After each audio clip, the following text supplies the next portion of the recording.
আসসালামু আলাইকুম। সবাই কেমন আছেন? যে বা যারা যেখান থেকে আমার ভিডিওটি দেখছেন, সবাইকে জানাই আন্তরিক ধন্যবাদ ও শুভেচ্ছা।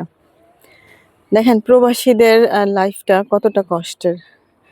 আসলে আমরা যারা দেশে আছি, তারা পরিবারের সাথে আছি।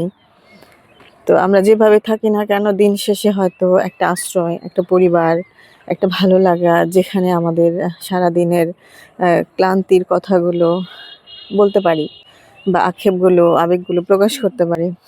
কিন্তু প্রবাসীরা যারা দেশের বাহিরে আছেন বা অনেকে ঢাকায় আছেন, মানে দেশের বাইরে বলতে যারা পরিবার থেকে দূরে আছেন তারাই তো প্রবাসী বা দেশের বাইরে আছেন তাদেরকে আমরা বিশেষ করে প্রবাসী বলি।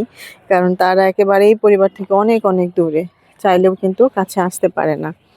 তো তারা দেখেন নিজের খাওয়া, নিজের সবকিছু নিজের কাজগুলো করে আবার চাকরি করতে হয়। হয়তো বছরের পর বছর আ অনেক কিছুই তারা বঞ্চিত হয় অনেক কিছু থেকে। পরিবার থেকে অনেক দূরে থাকে। চাইলেও তারা আসতে পারে না। তো কতটা কষ্ট করে তারা জীবনযাপন করে পরিবারের জন্য, দেশের জন্য, একটা উজ্জ্বল ভবিষ্যতের জন্য বা একটা ফিন্যান্সিয়ালি যেটাকে বলি আমরা যে সচ্ছলতা, আর্থিক সচ্ছলতা। অনেকে হচ্ছে জীবিকার তাগিদেই যায়। হয়তো দেশে আমার কোনো জব হচ্ছে না বা দেশে কিছু করতে পারছি না, হয়তো বিদেশে গেলে একটা কিছু করতে পারবো। এই যে আর্থিক সচ্ছলতার জন্য পরিবারের ভালোর কথা চিন্তা করে নিজের ভালো লাগাকে, নিজের সুখকে সবকিছু বিসর্জন দিয়ে নিজের গোল্ডেন সময় যেটাকে বলে, যৌবনের যে গোল্ডেন সময়, সেই সময়টাই হয়তো সে প্রবাসের মাটিতে রেখে আসছে।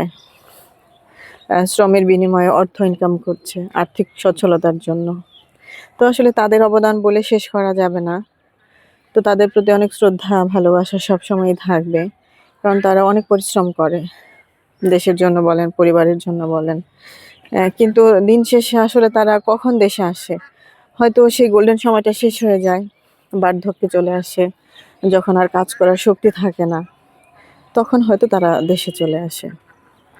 কিন্তু তখন জীবনের অনেকটা সময়ই পার হয়ে যায়।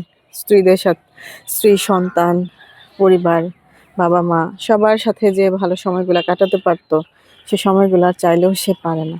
তো এভাবেই প্রবাসীদের লাইফটা একসময় শেষ হয়ে যায়। কিন্তু এটা আসলে খুব দুঃখজনক। যদি আমাদের দেশে এরকম কর্মসংস্থানের সুযোগ হতো, তাহলে হয়তো দেশের বাইরে যেত না। তাহলে হয়তো তার জীবনের গোল্ডেন সময়টা নষ্ট হতো না। তো এজন্য আসলে আমরা চেষ্টা করব যতটুকু সম্ভব দেশে থেকে, পরিবারের সাথে থেকে একটা জীবিকার উৎস খুঁজে নেওয়ার জন্য। কারণ প্রবাসে চলে গেলে কিন্তু আর এই সময়টা ফিরে পাওয়া যাবে না। ধন্যবাদ। যারা পুরো ভিডিওটি ধৈর্য সহকারে দেখলেন, লাইক, কমেন্ট, শেয়ার করে পাশে থাকবেন। আল্লাহ হাফেজ।